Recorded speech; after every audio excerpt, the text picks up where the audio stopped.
Hey, what's going on, guys? Goose and here with your video. Here, back with a video. And before I get started, make sure if you're new to the channel, if you just found us, make sure you subscribe, ring the bell, click all notifications. Just past 4,000 subscribers, on the road to 5,000. Maybe we get there in 6 months, something like that. We'll see. But anyway, LSU has found their football coach, Brian Kelly. Yes, Brian Kelly, formerly with the Notre Dame Fighting Irish. Man, for LSU to pull a coach from Notre Dame. I think I saw where it was like 1907 was the last time a coach left Notre Dame to go to a different school. Could be mistaken on that, but yeah, I mean it just doesn't happen very often. So Brian Kelly, originally when it first came out, all LSU fans were they're all mad, pissed off, and called it a bad hire, but a bunch of freaking idiots don't know what the fuck they're talking about. This guy's the all-time winningest coach in Notre Dame history. Since Lou Holtz retired, or back in the early 90s, no Notre Dame coach has won over 60% of his games there until Brian Kelly. And he's won over 70%. He was like 73%. That includes the games that were vacated. He's 106-39 as a head coach, but that includes the games that are vacated. But that's what Notre Dame includes. That's what they include in their official count because he's the all-time winningest coach there. So that's what I'm going to count. So I like the hire. I think this gives LSU a coach that can win. I think he realized he reached a ceiling at Notre Dame. I mean, Notre Dame has won one national title in the past, 40-something years, 42 years, something like that. LSU's won 3 since 2003. So I think he sees a potential that he can win a national title here as opposed at Notre Dame. So I think that's one reason why he took this job. Now I'm curious to see how he assembles his staff. I did see a report that he's going to try to get Marcus Freeman back to be the DC here. He was his DC up in Notre Dame, but I think Marcus Freeman's in the running for the head coach up at Notre Dame. So I guess it all depends upon, does Marcus Freeman get a head coaching job? Because if Marcus Freeman gets offered the job at Notre Dame, he'd be a fool. He'd be a fool to reject that. So hopefully we can get a good staff in here. This guy, I mean, he's won everywhere he's been. Of course, he's won at Notre Dame. He's won at Cincinnati. He's won at Central Michigan.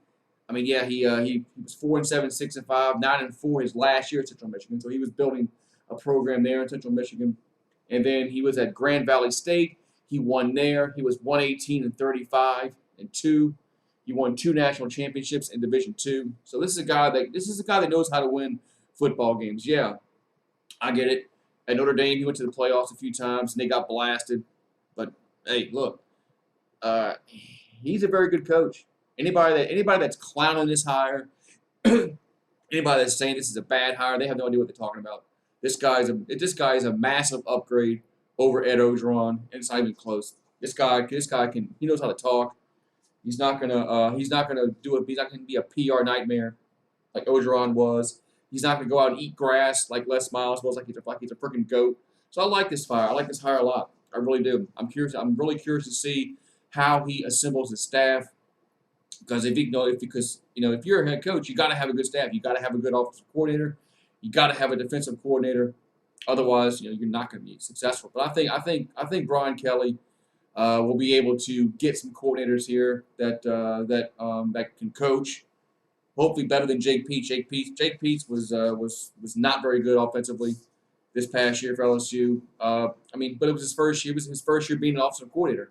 He never should have gotten the job here. So it's not really a knock on him. It's really a knock on Orgeron for hiring him because he should have hired somebody that had some experience. That's one of the reasons why Orgeron is out of here, because he hired some coordinators that just was there. They were green, very green. But I don't think Brian Kelly will do that. I think he'll hire some coordinators that had some experience and that can recruit at a good level. Because look, we're here in Louisiana. Recruiting is very fertile down here. A lot of good schools. You got Texas to the west of us. You got Florida, not very far away. Louisiana has good players. So Brian Kelly should be able should be able to recruit at a high level here, and hopefully he can get this class here. Let's put a Band-Aid on it, because right now it's like 15th in the country. Hopefully he can do something and maybe push it towards in the top 10. I think that would be a win, because there's not much time left to go before early signing day. I'll be live tomorrow. Whenever they should have a press conference tomorrow, I'll be live for that. I'll have the audio for that. Of course, I can't show the video, but I'll have the audio for that tomorrow. I don't know what time that's going to be. I'll let you guys know on that. So Brian Kelly, this guy is 263, 96, and 2 as a head coach. So if any LSU fan is clowning this hire and doesn't like it, you have no idea what you're talking about. You're just football ignorant, because this guy's a good head coach, and he's going to win here at LSU. And it won't be next year, but give it about 2-3 years. I think he should have us competing for the SEC, and maybe get to playoffs and win another national championship. So I'll see you guys next time. Have a good one.